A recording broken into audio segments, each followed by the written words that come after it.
Salut mon sauce, c'est Galio Décrypte et je vais te décrypter l'actualité de la Ligue des légendes. Là, on est le 16 janvier et hier est sortie la preview du prochain patch. Alors, qu'est-ce que c'est que la preview? En gros, ce sont les changements qui vont arriver au prochain patch, mais ce n'est pas la version définitive, donc ça peut encore changer d'ici là, mais on va dire que c'est fiable à 90%. L'énorme news, c'est que Rito nous a écoutés et qu'ils vont nerf le premier sang. C'est-à-dire qu'à partir du prochain patch, donc mercredi prochain, le premier sang ne fera plus partie des exploits de force, il sera remplacé par la première équipe qui obtiendra 3 kills.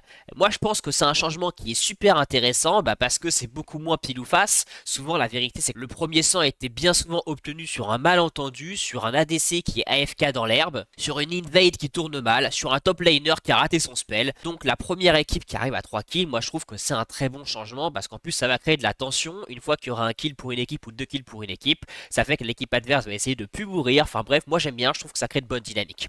Donc je vais détailler un peu ce patch en essayant de décrypter ces changements. Et avant de me lancer dans ce décryptage, je te rassure, Gros Galio fera bientôt son retour sur cette chaîne dès la semaine prochaine avec des guides, des tutos, des tier lists. Alors pour bien décrypter l'info, ce qu'on va faire c'est qu'on va regarder les changements que font Riot, tout simplement par rapport au win rate des champions pour voir si les buffs et les nerfs sont raisonnables ou pas. Je vais aller sur UGG, moi c'est le site que j'utilise en général pour voir les win rates, j'aime beaucoup ce site, il est super bien fait.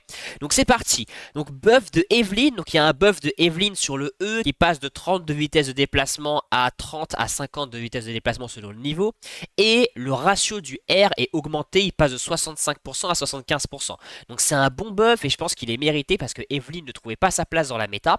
Tu vois qu'elle a 47% de win rate en Emerald Plus, franchement ça pue. Et pour des raisons structurelles, c'est que Evelynn c'est un jungler qui est spécialisé dans le fait de buter la team adverse et pas dans le fait de récupérer les objectifs. Et sur cette méta, les kills ça a assez peu de value, on est vraiment sur une méta qui tourne autour des objectifs. Donc c'est un buff qui franchement est plutôt mérité. Le deuxième buff il est sur Maître Yi, donc en fait l'AD qui gagne par niveau passe de 2.5 à 2.8. Alors ça c'est un buff qui est énormissime, parce qu'il faut bien comprendre que sur un AD, quand tu augmentes son AD par niveau, ça buff non seulement toutes ses auto-attaques, mais aussi tu gagnes 0.3 par niveau, donc ça fait que niveau 18 t'as 5,4 d'AD en plus. Je sais pas si tu te rends compte, mais sur une teamfight tu vas mettre, je sais pas moi, 10 auto-attaques, 4 spells, ça fait que tu vas faire au final 200 de dégâts en plus. Donc c'est vraiment un très très bon buff qui est aussi mérité parce que tu vois qu'il est beaucoup joué sur ce patch, il a que 47% de win rate en silver, et si on regarde en Emerald Plus, il a 49,6. Bon, 49,6 franchement pour Maître Yi ça passe. Je pense qu'après ce buff il sera probablement S tier à haut elo. Ah oui alors j'ai pas précisé, il y a un deuxième buff, c'est que le ratio AD du E passe de 30% à 35%. Bon, c'est pas énorme, mais moi je pense qu'il va passer S tier à haut elo parce que si tu veux, Yi c'est un champion qui entre de bonnes mains peut vraiment un V9. Après c'est un peu comme Evelynn, il a un problème structurel, c'est que Yi, c'est quoi Yi? C'est un champion qui est fait pour farm et pour 1v5 à 20 minutes. Mais 1v5 ça veut dire que tu 1v5 les champions. Sauf que là, comme je t'ai dit, sur cette méta, c'est les objectifs qu'il faut buter. Donc bon, pourquoi pas. Le troisième buff qui franchement, alors ils mettent buff, mais pour moi c'est plutôt une correction de bug. C'est qu'en fait sur Malzahar maintenant, quand tu invoques un Voidling et que tu level up, et le Voidling va level up. C'est-à-dire que les stats du Voidling dépendent du niveau de Malzahar. Donc imagine Malzahar est niveau 11, t'invoques un Voidling niveau 11, tu montes de niveau, t'es niveau 12, avant le Voidling il restait niveau 11. Donc bref, c'est vraiment minime, ils mettent buff, moi je pense que ça va rien changer du tout. Le quatrième buff de ce patch, il concerne Kayn et plus particulièrement Blue Kayn. En gros, Blue Kayn, quand il n'est pas en combat depuis un certain moment et qu'il revient en combat, il va te mettre des dégâts augmentés de 15 à 45% selon son niveau, et ça passe de 25 à 45%. Donc c'est vraiment pour augmenter la force de Kayn en début de partie. Pareil, je trouve ça plutôt mérité, il avait 49,3% de win rate actuellement Emerald Plus. C'est pas énorme pour un champion comme Kayn qui est pas si difficile à jouer. Et le souci que Kayn avait sur ce patch, c'est que son début de partie, comme sur LoL maintenant le début de partie est plus important, et la courbe de scaling de Kayn, elle arrive assez tard, du coup il n'était pas très fort sur ce patch, donc bref un buff mérité. Ensuite on a un buff de Smolder dont le Q maintenant proc l'Infinity Edge, donc en gros quand tu fais un coup critique sur le Q et que tu as une lame d'infini, ça fera des dégâts augmentés. Pareil, un buff complètement mérité parce que Smolder il est éclaté au sol sur ce patch. Regarde, c'est une catastrophe. 41,5% de win rate en mid. 46,7 en ADC. C'est vraiment la cata. Et franchement, je suis même pas sûr que ce buff suffise à le remettre dans la partie. Enfin, le dernier buff concerne Yuumi. Je pense que personne n'aime jouer contre Yuumi, que personne n'aime jouer avec Yuumi, et il buff Yuumi. Donc je sais pas si c'est une bonne nouvelle. Alors en termes de win rate, oui, c'est mérité. Mais le buff, il est quand même assez vénère. Parce que le cooldown du passif passe de 20 à 10 secondes à 20 à 8 secondes. Donc c'est en fait un buff en fin de partie. Le ratio AP du passif passe de 15% à 25%. Et le ratio AP du R passe de 20 à 25%. Bon, en fait, finalement, le buff, il est pas si énorme. Je pense pas qu'elle va devenir méta. Et tant mieux, parce qu'on n'aime pas voir Yuumi méta. Maintenant, on va passer au nerf. Le premier nerf concerne Cassio. Alors, Cassio, Riot, ils ont vraiment fumé. En fait, ce qu'ils ont fait, c'est que Cassio, vous savez, elle a pas de bots. Et du coup, elle bénéficiait pas des exploits de force et de l'amélioration des bots. Donc, ce qu'ils ont fait, c'est que quand Cassio avait l'exploit de force, eh bien, la vitesse de déplacement qu'elle gagnait par niveau avec son passif augmentait. Ils nerfent ça. Donc, avant, l'augmentation était de plus 2.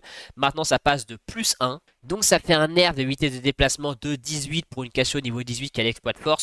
C'est quand même un bon nerf. Maintenant, je vais pas être mytho, moi je pense que c'est pas assez. La Cassio, elle a atteint des sommets. C'est quand même complètement fou que le meilleur top laner c'est Cassio, le meilleur bot laner c'est Cassio, le meilleur mid laner c'est Cassio.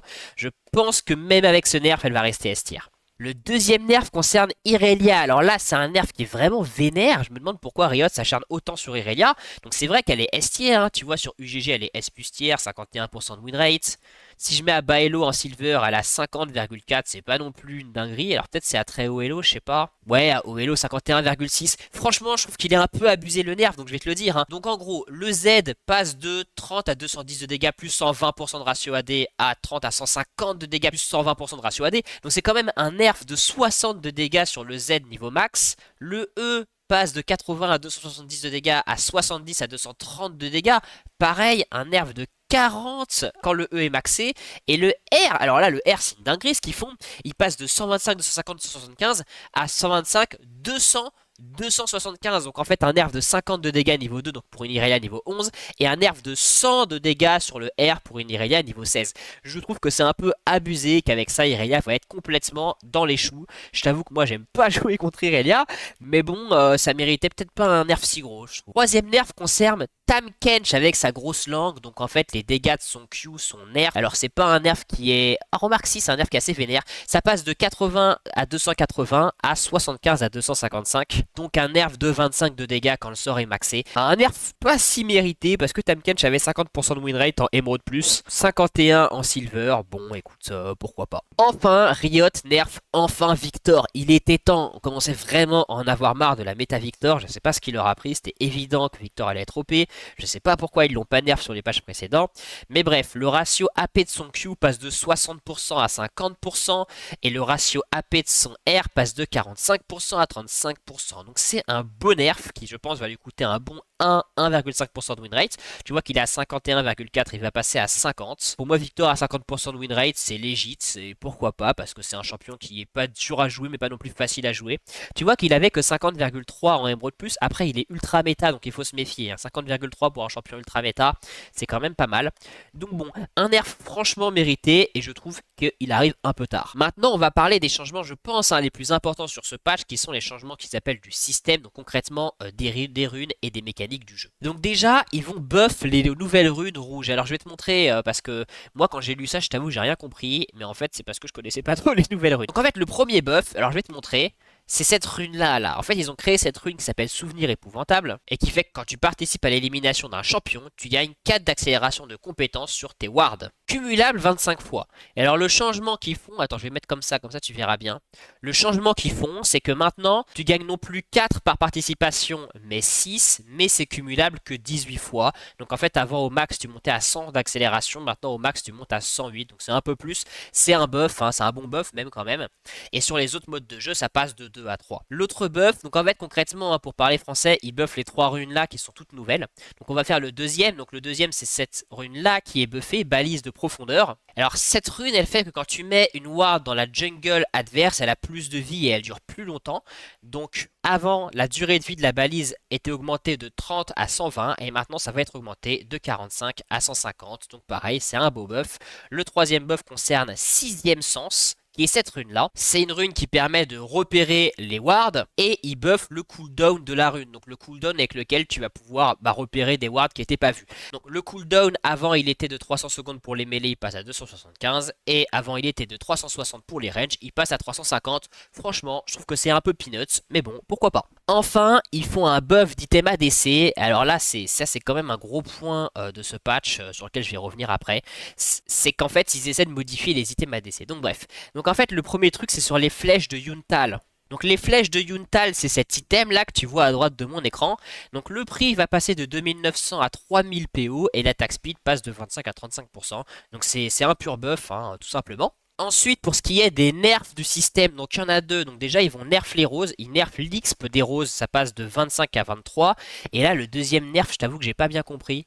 Donc force adaptative minimum par stacking, je t'avoue que j'ai rien compris. Si y a quelqu'un qui a compris, est-ce que tu peux le dire en commentaire? Ce serait vachement cool et j'épinglerai le commentaire qui explique. Enfin, ils nerfent Atakan Vorace. Et alors là, je suis assez surpris parce que, donc avant, en gros, quand tu tues un mec qui est Atakan Vorace, tu sais, Atakan Vorace, c'est celui qui fait que tu respawns à la base. Bah avant, tu gagnais 100 gold et une pétale. Et maintenant, tu gagnes 200 gold et une pétale. Et franchement, je suis assez surpris parce que, 200 gold, c'est pas mal. Quand même, le concept de cet Atakan, c'est que tu te suicides. Donc si tu te prends un ace, c'est quand même 1000 gold plus 5 pétales pour la team adverse. Donc je sais pas trop quoi en penser, je t'avoue. Enfin, les ajustements, et c'est là vraiment le gros du patch, hein, c'est ce que je t'ai dit tout au début, c'est qu'ils changent l'exploit de force. Maintenant, le First Blood, le premier sang, n'est plus un exploit de force. L'exploit de force, c'est d'avoir les 3 premiers kills. Donc voilà, comme je t'ai dit, moi je trouve que c'est un très très bon changement. C'était trop rageant la méta premier sang. Bon débarras. Ensuite, ils augmentent la fréquence de Atakan Vorace. Donc avant, il était là dans 15% des games, maintenant c'est 25%. Donc ok, ouais, pourquoi pas. Et c'est là que c'est intéressant parce qu'ils font 2 changements sur les items ADC pénétration armure. Le premier changement concerne Salutation Dominique qui passe de 3000 gold à 3500 gold. Par contre, la pénétration armure passe de 35% à 40%. Ça, c'est une grosse modif. Moi, je trouve que c'est un buff hein, parce que 35 à 40...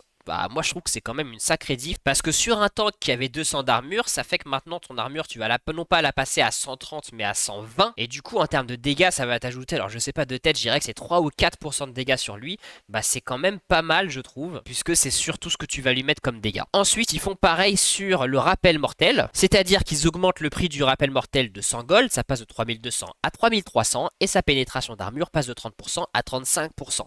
Alors je vois où ils veulent en venir, en fait actuellement il y a un peu une sorte de méta-tank. Les tanks sont vraiment forts sur ce patch, surtout à bas elo, parce qu'à bas elo les games durent plus longtemps. Tu vois qu'en haut de la tier list, il y a Shogat, il y a Yorick, il y a Tamkench, il y a Mundo, et du coup ils veulent nerf les tanks en faisant ça, et c'est aussi une façon pour eux de remettre les ADC dans le game. Mais les gars, franchement les gars, les ADC dans le game, mais il n'y a plus d'ADC dans le game. Les ADC c'est fini maintenant. Maintenant en bot, à part quelques ADC qui ont des dégâts de zone Kog'Maw, c'est les mages qui règnent. Et moi je pense pas que c'est 5% de pénétration qui vont faire que les ADC vont revenir dans le game.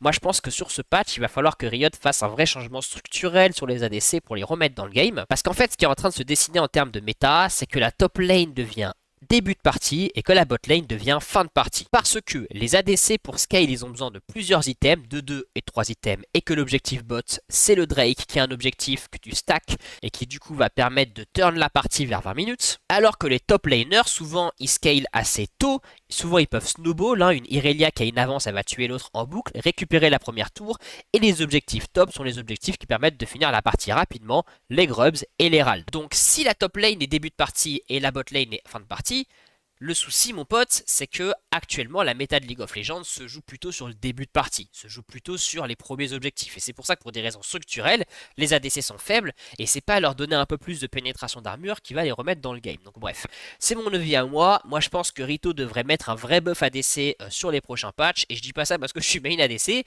je dis ça parce que j'aime bien jouer à un jeu qui est équilibré. Voilà pour les changements. Après les changements sur les parties accélérées, je vais pas te les lire, franchement je m'en fous un peu. Je vais pas te cacher, j'ai essayé ce mode de jeu, j'ai pas aimé.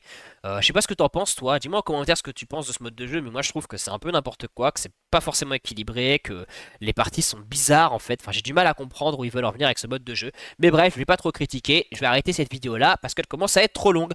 Donc voilà, merci mon sauce de m'avoir écouté, j'espère que t'as aimé ces news de Galio Decrypt, que je les ai bien décryptées. Si t'as des idées d'amélioration, des façons avec lesquelles je pourrais mieux décrypter l'info, n'hésite pas à me le dire et ne t'inquiète pas, gros Galio fera bientôt son retour. A plus!